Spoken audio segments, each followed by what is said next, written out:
नाना पुष्प सुवास वृंद मनिशम दीप्यम समुन्मीलयन् नाना पानक रूपताम प्रकटयन् नाना सुभक्षोदयम् नाना चांद्र रसोल्लसत्फलभरम् श्रीराधिका माधव क्रीडावेशवसात्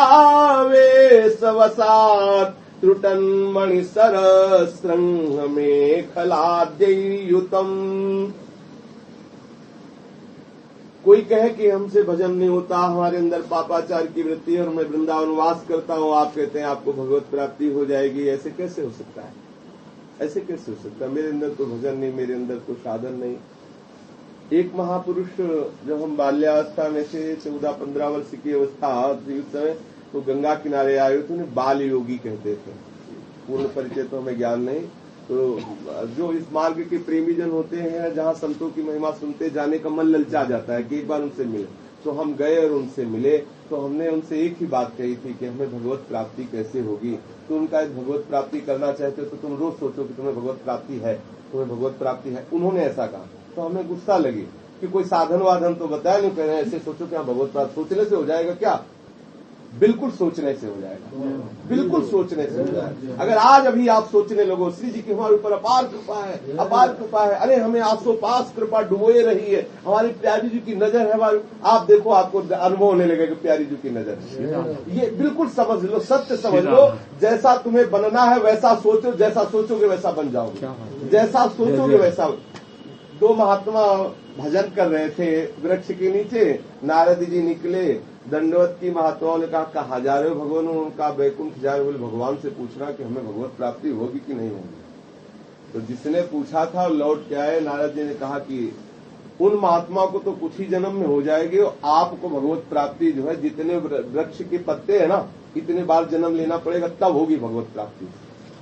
तो वो महात्मा तो मतलब कि अभी कई जन्म लगेंगे, थोड़ा निराश होकर के बैठ गए। और ये जो महात्मा जिनको जितने पत्ते की बात कही थी, इनको केवल एक ही बात सुनाई दी कि भगवत प्राप्ति होगी। बहुत उन्मत्त हो गए, नाचने लगे, नाचने लगे। भगवान की मैं दृष्टि में हूँ, भगवान ने कहा है कि जितने वृक्ष के पत्ते हैं उतने जन्म के बाद भगवत प्राप्ति, मतलब वो हमें देख रहे हैं, उन्होंने हमारा संबंध स्वीकार। नाचने लगे, नाचना इतना उनका उन्मत्तता का नृत्य हुआ कि भगवान सामने प्रकट हो गए। भगवान सामने प्रकट हो गए और भगवान ने उनको हृदय से आलिंगित किया। उन महात्मा को अश्रु प्रवाह हो रहा है, हे हरि आप बड़े कृपालु, आपने मुझे स्वीकार कर लिया। नारद जी खड़े देख रहे। नारद जी ने भगवान से कहा तुम आप बड़े झूठे हो। बोले तो आप कह रहे थे जितने पत्ते उतने जन्म के, बोले जितने पत्ते उतने जन्म के बाद जो तन्मयता प्राप्त होनी थी ना, ये अभी इसी क्षण प्राप्त कर ली, इसलिए इसे भगवत प्राप्ति हुई। समझ में आया ना? अगर आप अभी इसी क्षण या उन्मत्तता धारण करोगे कि अरे हमारी प्रियाजू की अद्भुत कृपा, मुझे प्रियाजू स्वीकार, तो निश्चित आपको अनुभव होने लगेगा प्रियाजू स्वीकार। अरे हम जैसे को कहाँ प्रियाजू मिलने वाली है, मौज मस्ती लो, जब फिर होगा तो देखा। बस समझ लो आप अपने जीवन को नष्ट कर रहे हैं। हर समय उत्साहित रहो, आनंदित रहो। प्रियालाल की तरफ देखो, अपनी तरफ तो देखने बंद कर दो, अपनी तरफ तो देखने। हमारे जब भरत जी आगे चित्रकूट मिलने जाते थे, जब अपनी तरफ देखते तो पैर रुक जाता है कि कहीं जैसी मेरी मां ने कपट व्यवहार किया, कहीं ऐसा मुझे कपटी न जान करके प्रभु हमारी तरफ से मुख न मोड़ ले।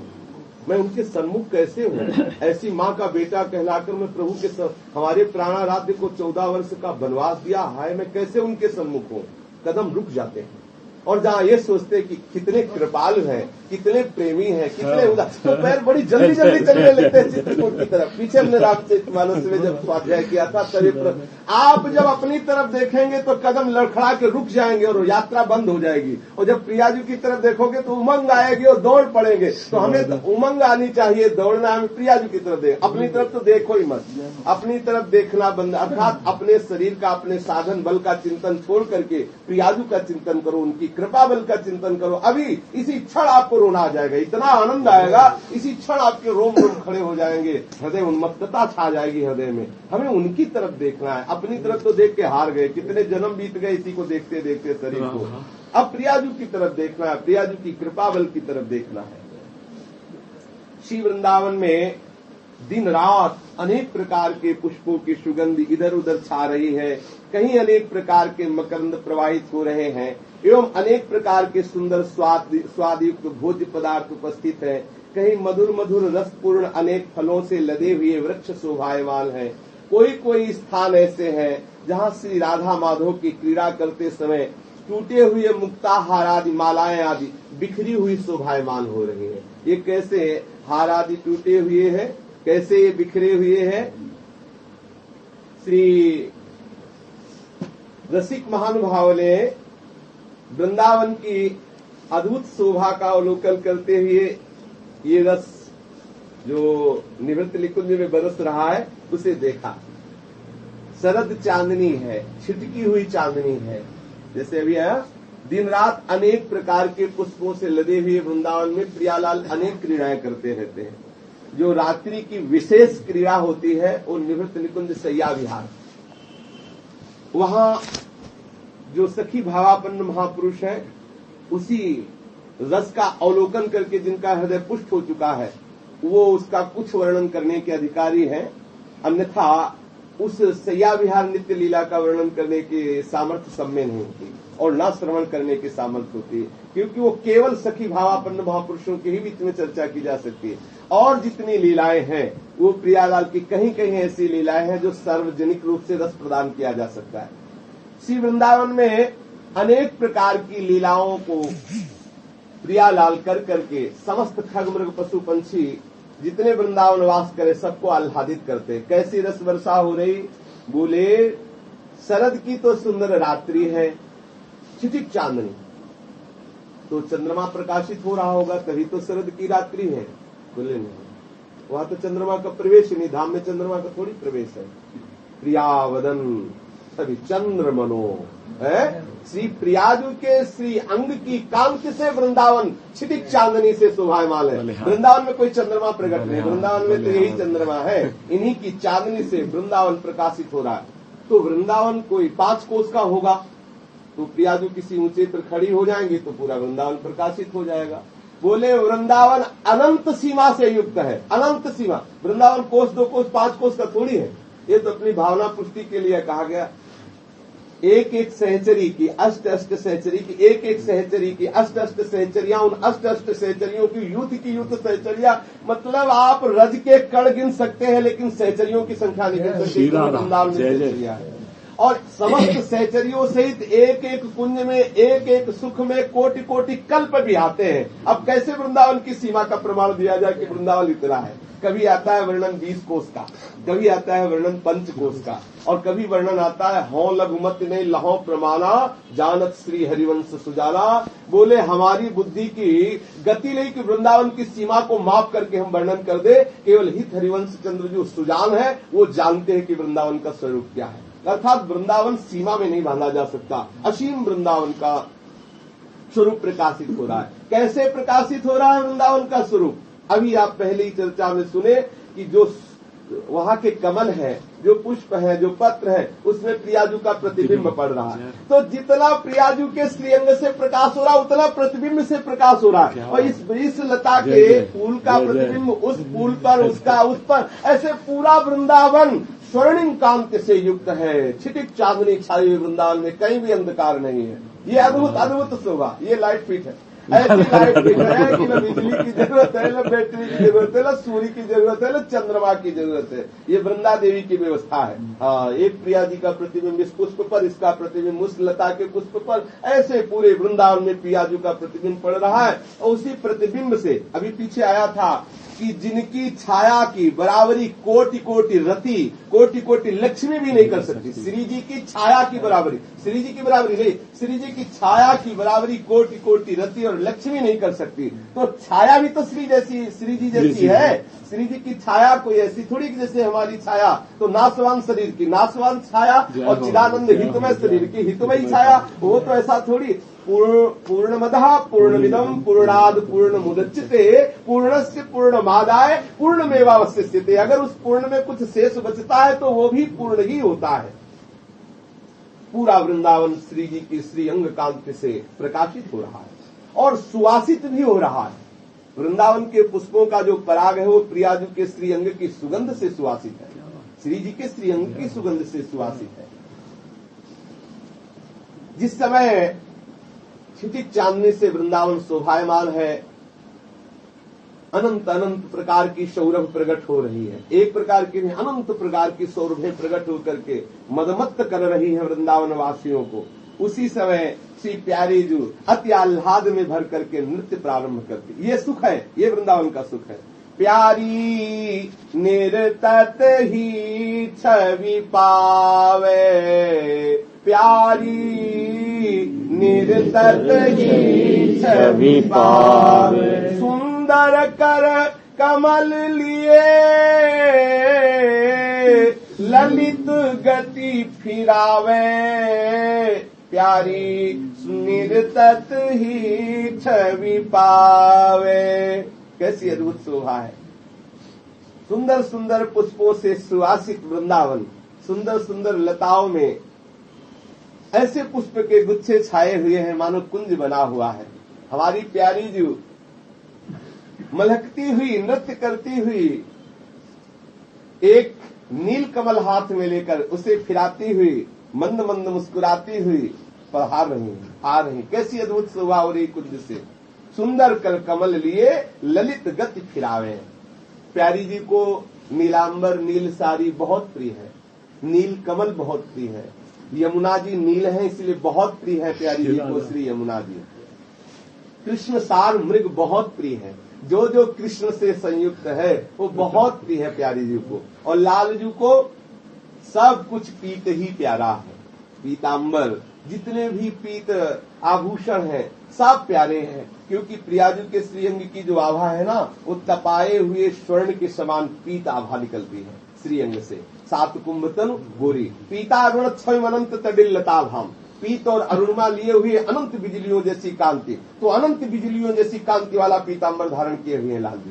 लालजू के श्रीअंग की कांति श्री प्रियाजू वस्त्र के रूप में धारण किए हुए हैं। प्रियाजू के श्रीअंग की कांति श्री लालजू वस्त्र के रूप में धारण, पोशाक के रूप में धारण किए हुए हैं। कैसी शोभा हो रही है। बोले नयन चलन करन मुरन नूपुर बजावे। जब कोई आनंदित होता है और आनंदित होकर के चलता है, कभी देखो विशेष देखने लायक तो नौ किशोर बच्चों को है। नौ किशोर अभी जो बाल्यावस्था का त्याग करके अभी यौवन अवस्था आई नहीं, केवल प्रवेश कर रहे, इसी में उन्मत्तता भी विशेष होती है। तारुण्य प्रथमो प्रवेश समय, ये जो तरुण अवस्था की प्रथम भूमिका होती है इसमें बड़ा उन्माद होता है, बड़ी उन्मत्तता होती है। हमारी प्यारी जो मलकती हुई नृत्य करती हुई आ रही है, कमल को फिराती हुई, और ऐसे रस भरे नेत्र हैं, बड़े बड़े अनियारे नुकीले खंजर मीन मृगज मद मेटत, कहा कहो नैनन की बात है, चंचल चपल अरुण अनियारे। ऐसे प्रियाजू के नेत्र है श्री लालजू के हृदय को जर्जर कर देते हैं। जैसी हरिवंश मदन सर जर्जर, मदन सर जर्जर ये सर है। भ्रकुटिकाम को दंड नयन सर, ऐसे सर है ये कि श्री लालजू के हृदय को जर्जर कर देते हैं। ऐसे नेत्रों को बोले नयन चलन, नेत्रों को चलाती हुई विशेष विशेष प्रकार के नेत्रों को नृत्य गति सिखाती हुई, मानो इधर उधर देखती हुई और महान शोभा की वर्षा करती हुई लाडली जो आ रही है। करण मुरन जो नृत्य की गतियां है, करों से प्रियाजू नृत्य की गतियां प्रकट करती हुई, नेत्रों को चलायमान करती हुई। कैसे बड़े बड़े नेत्र, और वो भी जब रस भरे होकर के, जब कोई मादकता में हो ना, जब मादक नेत्र घूम रहे हो और फिर साथ में भ्रकुटी का संचालन हो, कितना भी सुंदर हो लेकिन नेत्र सुंदर ना हो तो सारी सुंदरता गौण हो जाती है। और एकदम काला हो लेकिन नेत्र विशाल हो तो चुभेगा हृदय। सौंदर्यता चुभती है नेत्रों से। हमारी प्रियाजू का तो रोम रोम महासौंदर्य युक्त है कि अगर एक रोम को भी श्री लालजू देख लेते तो व्यथिकित होने लगते, इतनी सौंदर्य। ऐसी प्रियाजू के नेत्र कैसे होंगे, विचार करो। कितना विशाल नेत्र है जिनमें पूर्ण प्रेम समाया हुआ है। चंचल चपल अरुण अनियारे अग्रभाग बने, और उनपे फिर नुकीला अंजन लगा हो, फिर उनमें प्रिय मूर्ति का आसो रस चढ़ा हो। श्री लाडली जी के नेत्रों में प्रीतम श्याम सुंदर की उन्मादता चढ़ती है। और लाल जी के नेत्रों में प्रिया जी की रूप की मादकता चढ़ती है। अद्भुत अद्भुत शोभा बरस रही। श्री लाडली जी के नेत्र रुचिर मनोहर, वक्र विलोकन, सुरत समर दल गंजन, जय श्री हरिवंश कहत न बले छवि, सुख समुद्र मनोरंजन, नैनन परवारो कोटि के खंजन। ऐसे नैन श्री प्रिया जो नैनों को चला रही है, करों का मुरन कर रही है और फिर नूपुरों को बजा रही है। कैसी सुंदर शोभा है प्यारी जो ऐसे वृंदावन धाम में जब श्री चरण पधराती है तो नूपुरों की गति, ये जो प्रियाजू के नूपुर बज रहे हैं तो लालजू अपनी वंशी को वारते हैं नूपुरों पर। ऐसी ध्वनि नूपुरों से प्रकट होती है कि लालजू विमोहित हो जाते हैं। प्रियाजू की नूपुरों की ध्वनि कोई साधारण थोड़ी है।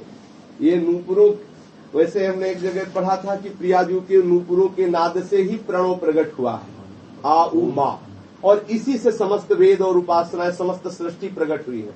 जो मतलब रसिक महानुभावों की चिंतनीय धारा है वो ये है कि प्रियाजू के ही नूपुरों की झंकार से एक नाद प्रकट हुआ। वो नाद तीन रूप में आ उ मा अर्थात प्रणव ओम के रूप में हुआ और प्रणव से ही पूरी सृष्टि हुई। त्रिगुणात्मिक जो प्रकृति है ये ब्रह्मा विष्णु महेश सतोगुण रजोगुण तमोगुण, ये इसी से नाद से प्रकट हुई। प्रियाजू के वैसे जिसको ये राधा कृपा कटाक्ष याद हो तो उसमें आता है कि बड़े बड़े सुंदर नाद प्रकट हो रहे हैं नूपुरों से, बड़े सुंदर सुंदर मंत्र प्रकट हो रहे हैं नूपुरों। मतलब जितनी विद्याएं हैं हमारी प्रियाजू के नूपुरों से ही प्रकट है। जितनी विद्याएं हैं, मुख्य तो प्रणव ही माना जाता है। उपनिषदों में प्रणव को उद्गीत कहते हैं। हमने पढ़ा संन्यास मार्ग में रहे ना, बड़ी महिमा प्रणव के, वो महिमा प्रणव की प्रियाजू के नाद से ही, नूपुरों के नाद से ही प्रकट हुई। पर ये केवल ज्योति तक पहुंचा पाएगी, प्रियाजू तक नहीं। जो ब्रह्म ज्योति को तेज जहां योगेश्वर धरे ध्यान, ताही को आवरण यहाँ नहीं पावे को उजान। अगर आप प्रणव का जप करेंगे, प्रणव संबंधी उपासना करेंगे तो आप प्रियाजू के नक्षचंद्रमणि ज्योति के प्रकाश में ही लीन हो जाएंगे। आप प्रियाजू के चरणों तक नहीं पहुंच पाएंगे। उस प्रकाश को जो वेद सके, उस प्रकाश में जो आसक्त ना हो पावे और उसको ही भी आगे करके बढ़ जाए, वो यहाँ आ पाता है निवृत्त निकुंज में। ये जो ब्रह्म ज्योति का ध्यान बड़े बड़े योगेश्वर, बड़े बड़े ज्ञानी जन करते हैं, है ये प्रियाजू के नक्षचंद्रमणि का ही तेजा स्वरूप, पर ये अपने स्वरूप को वहीं लीन कर देते हैं उसी तेज में। उस तेज को चीर करके, उस तेज को वेद करके आगे नहीं आ पाते। यही बाउंड्री लगी हुई है, यही आवरण लगा हुआ है तेज का, जिससे वह तेजो रूप निकुंज कलयन नेत्रादि पिंड स्थितम।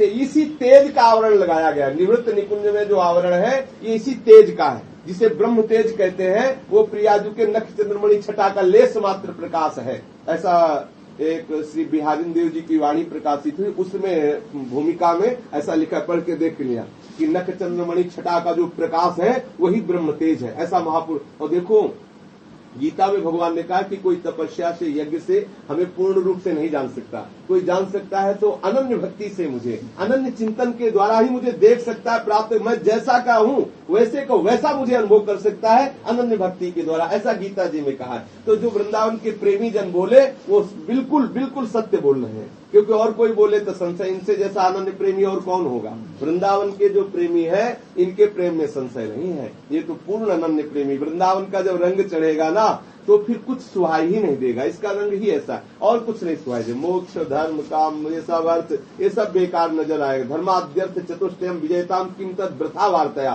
बोले बेकार की बात करते हो धर्म अर्थ काम मोक्ष की। यहाँ तो प्रियालाल नित्य लीला परायण है। इसको थोड़ा बढ़ा दो। तो नैन चलन करन मुरन नूपुर बजावे, कंकन किंकिनी चूरी सरस धुन मिलावे, प्यारी निरतत ही छवि पावे। श्री स्वामिनी जू नैनों की चलन, करण की मुरन और नूपुरों की झनकार, इसके साथ किंकिनी जो कमर बंधन की, हाँ किंकिनी है, उसकी मधुर ध्वनि हो रही है। फिर चूड़ी, कंकन चूड़ी, फिर चूड़ियों की और कंकन की मधुर ध्वनि हो रही है। और नूपुर ध्वनि, किंकिनी ध्वनि और कंकन और चूड़ियों की ध्वनि एक साथ स्वर लय से बज रही है। इसीलिए तो प्यारी जो समस्त कला प्रवीण है और लाल जी के अधीन है। सकल विद्या विदित रहस्य श्री हरिवंश हित मिलत नौ कुंजवर श्याम बड़ भागरी। श्याम सुंदर अपने बड़े भाग्य सराहते हैं कि हमें ऐसी दुल्हन मिली, हमें ऐसी प्यारी मिली, हमारी ऐसी प्रिया है, अपने भाग्य सराहते हैं, लाल भी अपने भाग्य सराहते हैं कि हमारे बड़े भाग है। बोले सकल विद्या विदित रहस्य श्री हरिवंश हित मिलत नौ कुंजवर श्याम बड़ भागरी। श्याम के बड़े भाग्य है जो इनको ऐसी प्यारी जो मिली है। सकल विद्या विदित आज नीकी बनी श्री राधिका नागरी। ब्रज युवती जूथ में रूपर चतुरई शील श्रृंगार गुण सवन तयागरी। कमल दक्षिण भुजा बाम भुजा अंश सखी गावत सरस मिल मधुर स्वर रागरी। सकल विद्या विदित रहस्य श्री हरिवंश हित मिलत नौ कुंजवर श्याम बड़ भागरी। आज नीकी बनी श्री श्याम बड़ भागरी, आज नीकी बनी श्री राधिका। प्रियाजू नूपुरों की धुनी, कंकन की धुनी, किंकिनी की धुनी और चूड़ी की धुनी मिला करके स्वर ऐसा गूंज रहा है और नैनों का चलन करण का मुरन। कैसी अद्भुत शोभा, प्यारी जू सौंदर्यता की सीमा। और फिर ऐसी ऐसी गति से ऐसे ऐसे रस भरी चाल से वृंदावन की नृत्य निकुंज में आ रहे हैं। इसके साथ और भी कुछ हो रहा है। बोले लचकी लटकी भौं मटकी पिए के मन भावे। चलती हुई कभी कभी लचक जाती है, कभी लटक जाती है।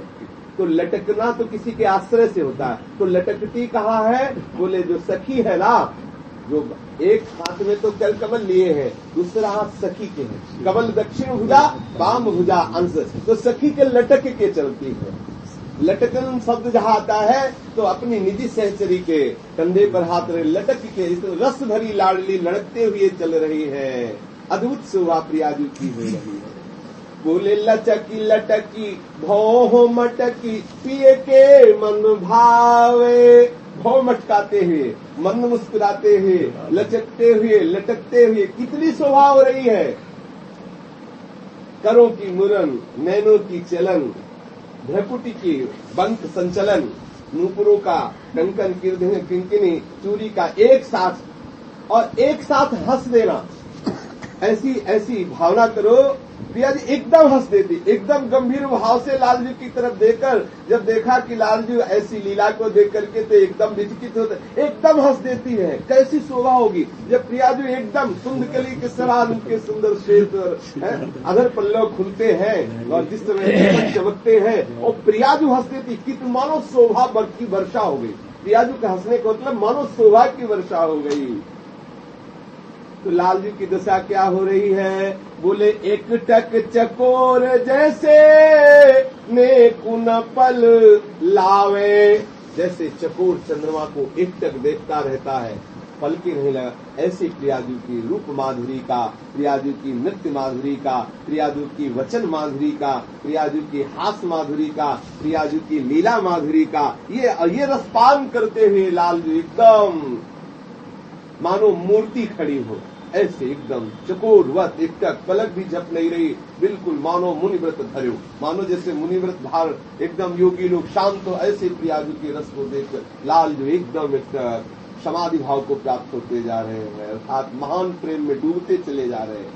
एक टक चकोर जैसे नेकु ना पल लावे। अगर ये थोड़ी सी भी झांकी हृदय को छू जाए, सब प्रपंच ऐसे बह जाएगा जैसे बाढ़ में पता नहीं चलता कि यहाँ कुछ गंदगी भी थी। जब बाढ़ आती है तो पता भी नहीं चलता कि कोई गंदगी थी, एकदम स्वच्छ हो जाता है यमुना तट। ऐसे ही जब कभी हृदय में ऐसी झांकी छू जाए तो अनंत जन्मों की जो वासनाएं हैं ऐसे बह जाएंगी कि कहीं खोजे से कौन सी साधना से ऐसी कृपा बरसती है। बस इसीलिए इन महापुरुषों की वाणियों का गायन करो, भले आपकी भावना न बन पावे, केवल गान ही करते रहो। तो गान करने मात्र से प्रियालाल रीझ जाए। कैसे रीझते? जैसे कोई राजा कोई युद्ध विजय करके आया हो और सूत मागध बंदीजन उसके सामने खड़े हो, तो महाराज आपने ऐसे बाण का संचालन करके और आपने उस विपक्षी को ऐसे परास्त किया, अरे आप जैसा योद्धा तो हारोगा। ऐसे ये विजय गीत है। जब हम श्यामा श्याम को विराजमान किए उनके सामने गाते कि स्वामी जी आपके भ्रकुट संचालन मात्र से है यद्यप सकल लोक चूड़ामणि, यद्यप करोड़ करोड़ कामदेव जिनकी भ्रकुट संचालन से मूर्छित हो जाते वो विफल हो रहे, विकल हो रहे, मूर्छित हो रहे। हे प्रियाजू आपकी जो प्रियाजू कहते हम तुम्हें सहचरी पद करके जाओ, तुम्हें सहचरी पद प्रदान करते। बस ये महापुरुषों ने गान किया है। भव जल निधि को नाव, काम पावक को पानी। अगर हम इन रसिक महानुभावों के द्वारा गाए हुए पदों का गायन करेंगे, जैसे श्री चतुरासी जी, महावाणी जी, केलीमाल जी आदि आदि जो महापुरुषों ने इतना रस सामग्री वृंदावन के रसिकों के द्वारा गाई गई है कि अनंत जन्मों तक गाई जाए तो भी पार नहीं मिलेगा। इतने इतने रसिक महानुभावों ने नित्य लीला का दर्शन किया, वही उन्होंने अंकन करके अपने अनुगामी जनों को उस रस में डूबने के लिए मानो एक धारा बहा दी है। ये रस धारा है। जो इसका गान करेगा, पहली बात तो कि कब संसार छूट गया उसे होश नहीं रहेगा। जो महापुरुषों की वाणियों में ही अपने चित्त को लगाए रहेगा, गायन करना, फिर उसका चिंतन करना, फिर उसका मनन करना, फिर उसे मानसिक गान करना। एक होता है कि जैसे हम पद गा रहे हैं और फिर जब यही पद याद हो जाए तो फिर प्यारी मृतक की सभी पावे, ये चिंतन होता है। अब बैठे लोगों को लग रहा है कि जैसे सामने बैठे वृंदावन के बाबा जी कोई काम तो नहीं कर रहे और सच्ची काम उनका हो रहा है। प्यारी नृतक की सभी पावे, बार बार सोच रहे प्यारी नृतक। हाँ, हमने देखा है महापुरुषों को मंजीरा लिए हैं, बल्लवी सुकनक बल्लरी तमाल श्याम संग, एक मंजीरा लगाते, लागी रही अंग अंग मनोभिरामिनी। 4 बजे से 6 बजे तक अर्थात 2 घंटे केवल एक लाइन चली थी। महापुरुषों के देखा समीप रह करके कि चुपचाप दीवार की आड़ में खड़े उनकी भावधारा देख रहे, जैसे कोई औंधा जाता है ना, ऐसे होते हैं। और फिर लागी रही अंग अंग मनोभिरामिनी, लागी रही अंग अंग मनोभिराम। घंटों अब क्या हो रहा है? हमें तो लग रहा है गा नहीं रहे, पी रहे हैं, उनके रूप रसासों को पी रहे हैं। लागी रही अंग अंग, वो देख रहे हैं कि कैसे अरुझी हुई तमाल पर जैसे कंचन की बेल, ऐसे शोभा देख रहे। 2 घंटे तक मंजीरा बीच बीच में खंड से हो जाता, बस यही बल्लवी शुकनक बल्लरी तमाल श्याम संग, लागी रही अंग अंग मनोभिरामिनी। कभी कभी ऐसे शिथिल हो जाते कि अश्रु प्रवाह हो रहा है, चिल्ला चिल्ला के रोना प्रारंभ हो जाता। ये है एक कृपा इन वाणियों की। जो इन वाणियों में प्रवेश पा जाएगा, अगर एक भी पद याद हो जाए इन वाणियों का, तो समझ लेना श्री जी की लिस्ट में आप चढ़ चुके हो, तभी ये लीला आपके कंठ में आई, ऐसे आ ही नहीं सकती। कितना भी कोई पढ़े लिखे हो, आप पढ़वा दो अगर शुद्ध पढ़ पावे। जियालाल की कितना भी पढ़ा लिखे हो, ग्रेजुएट हो, उसको लाओ अगर शुद्ध पढ़ पावे, अशुद्ध हो ही जाएगा, क्योंकि ये लीला कोई पढ़ाई लिखाई से नहीं आती। तो पहली बात तो जिस संसार के उद्धार के लिए लोग परेशान घूम रहे हो, कब संसार छूट गया पता ही नहीं चलेगा। इन वाणियों की कृपा से संसार का विस्मरण हो जाएगा। सबसे बड़ा कष्ट होता है जब काम वेदना जागृत होती है। बोले काम के लिए तो बिल्कुल शीतल जल समझो, आप वाणियों का गायन करो, आपका हृदय काम रोग से बिल्कुल निवृत्त हो जाएगा। भोजल निधि को नाव, काम पावक को पानी। जैसे आग जल रही हो, आप बाल्टी भर जल ले ठंडा और ऊपर एकदम झप धुआं भी नहीं उठेगा, बिल्कुल शांत। ऐसे ही काम एकदम शांत हो जाता है जब प्रेम रूपी जल ऊपर से बहता है ना, काम एकदम पता भी नहीं चलता कि हाँ आग लगी थी, एकदम शीतल हृदय हो जाता है। भोजल निधि को नाव, काम पावक को पानी। प्रेम भक्ति को मूल। अगर ये वाणियों का गान किया जाए तो प्रेम भक्ति का सहज में गान करने मात्र से प्रादुर्भाव हो जाएगा।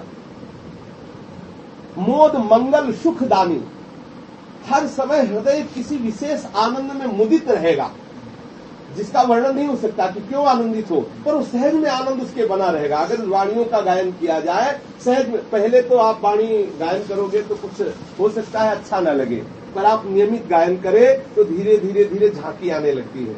जैसे हम जो पद गा रहे हैं, कृपा होती इस पद की तो कोई न कोई लाइन लड़खड़ा जाती है और वो चित्त में छू जाती है। जब छू गई बस जान लो कि छू गई तो बस हो गया।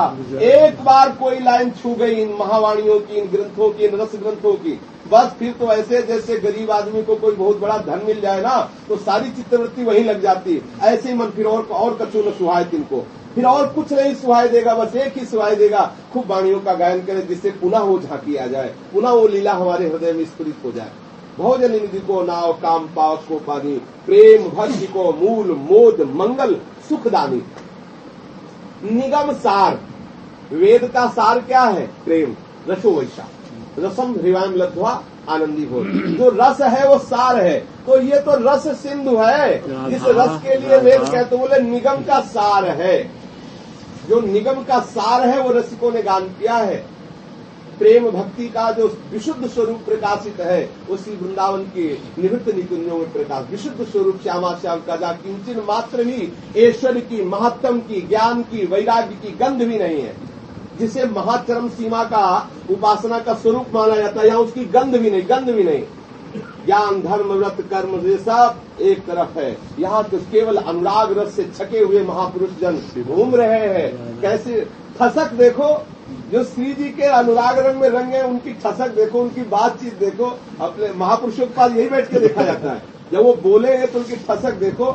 सब विश्व के एक अंगूठे में रखते हैं, बेपरवाह है। सुरपति नरपति लोकपति जिनके भावे घास है, रहे परम आनंद में तज सवही की आस। ऐसा रस बरस रहा है वृंदावन में।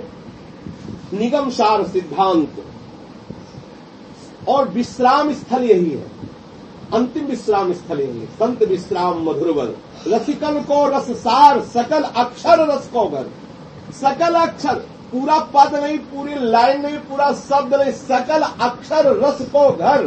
श्याम श्यामा प्रगट, प्रगट अक्षर निकट, प्रगट रस स्रवत अति मधुर वाणी। सोज वाणी रसिक नित्य निस दिन रटत कहत, और सुनत रस रीत जानी। ताहि तज और गाँव न कबहू कछु प्राण रवि रही। अगर और कुछ न गा करके केवल यही गाया जाए तो ये सब प्राप्त हो जाएगा, केवल गान मात्र से, केवल गान मात्र से। तुम ध्यान करो, चिंतन करो, ये सब करो तो करो, अगर ना करो तो केवल गान करो महापुरुषों की वाणियों का। आपके सामने वृंदावन का निवृत्त निकुंज जैसे न दिखाई दे तो कहना, क्योंकि महापुरुष कह रहे हैं। और कब दिखाई देगा? बोले निस्भोर का होश नहीं रहेगा, आठों पहर डूबे रहोगे। 84 हरिवंश कृत पढ़े सुने निस्भोर, छुट्टी 84 भ्रमंते निर्खय जुगल किशोर। निर्खय जुगल किशोर भोर अरु रैन न जाने, पिय रूप रस मत भयो कछु मन ही नाने। प्रेम लक्षणा भक्ति होए ही आनंदकारी, अरु वृंदावन वास सखी सुख के अधिकारी। इस पर ध्यान दीजिए। सखी सुख प्राप्त हो जाना बात अलग है, लेकिन सखी सुख का अधिकारी हो जाना, कि जो आ जाए उसको भी प्राप्त करवा। अधिकारी की बात अलग है। देखला बोले भाई, बोले अरे इस डिपार्टमेंट की तो अधिकारी है, वो तो कृपा करे तो जरा में बात बन जाए। तो ये पद जब हम गान करेंगे तो सखी सुख मिलेगा, ऐसी बात नहीं। सखी सुख के अधिकारी हो जाएंगे, अर्थात सखी सुख प्रदान करने वाले बन जाएंगे। सखी सुख को अधिकारी। कुंज महल की टहल सुख और दंपति संपत्ति पाई है, जैसे रूप लाल हिंद जो 84 का। जो इन महापुरुषों की वाणियों का गान करेगा उसे संपत्ति प्राप्त होगी, इसी प्रिया प्रीतम, और सुख प्राप्त होगा इनकी आठों पहर दुलार प्यार। ऐसे नवल किशोर प्रिया प्रीतम आठों पहर हमारे साथ खेले।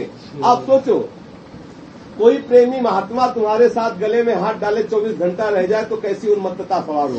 ऐसा लगेगा सब बेकार, आठों पहर इनके समीप रहने। अगर जैसे चर्चा चल रही, थोड़ी भी आसक्ति है, यदि आपका अंतःकरण पवित्र हुआ है, तो ऐसा लगेगा कि हर समय यही सुनने को मिले। अरे आग लगे खाने पीने में, आग लगे व्यापार धन में, आठों पहर यही सुनने लगेगा। जिनकी चर्चा सुनने में थोड़े पवित्र अंतःकरण की ये हालत है, अगर वो सामने हो तो क्या होगा? विचार करके देखो, वो सामने हो तो क्या हो, और वो सामने होंगे। एक ही बात है, वृंदावन का आश्रय और रसिकों की वाणियों का गान लिखित है।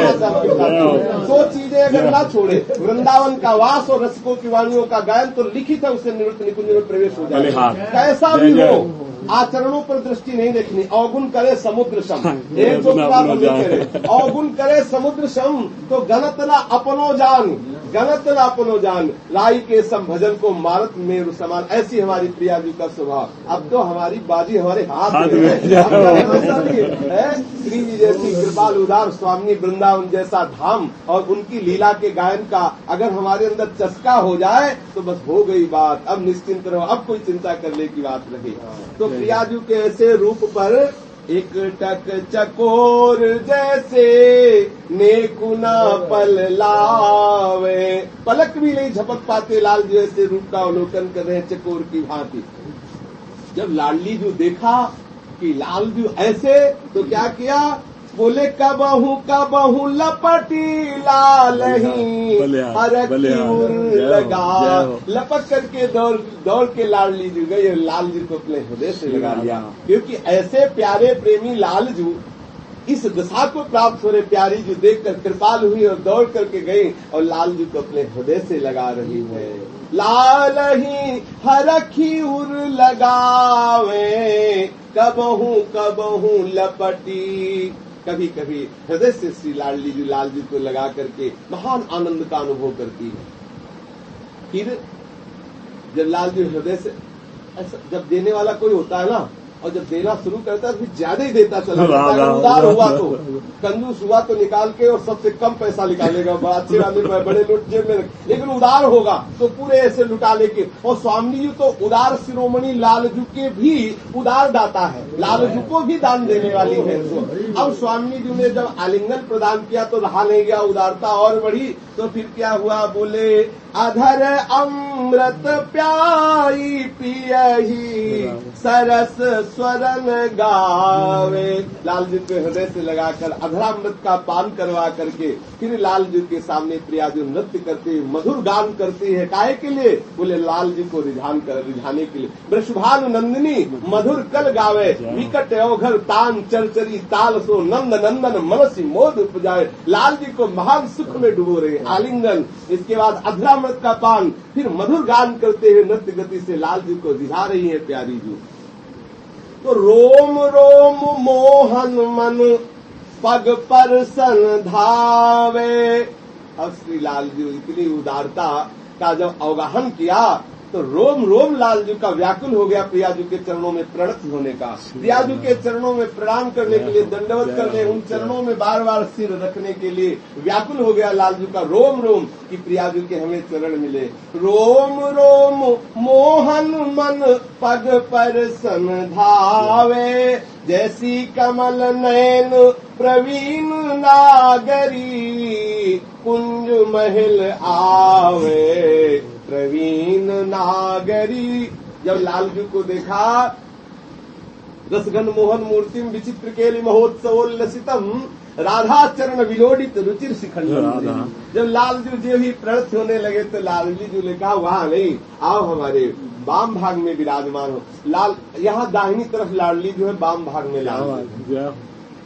कहीं कहीं शोभा ऐसी बनती है कि लालजू दाहिनी तरफ है, प्रियाजू वाम भाग में विराजमान। कहीं कहीं शोभा बनती है कि श्री लाडली जी दाहिने भाग में, वाम भाग में लालजू को लेकर, और बोले नागरी कुंज महल आ। चलो प्रीतम कुंज महल की तरफ पधारो और वहाँ बैठ करके सैया पर बातें करेगी, रसभरी वार्ता होगी। युगल सरकार कुंज महल में आके पधारे, रसभरी वार्ता कर रहे। कल अब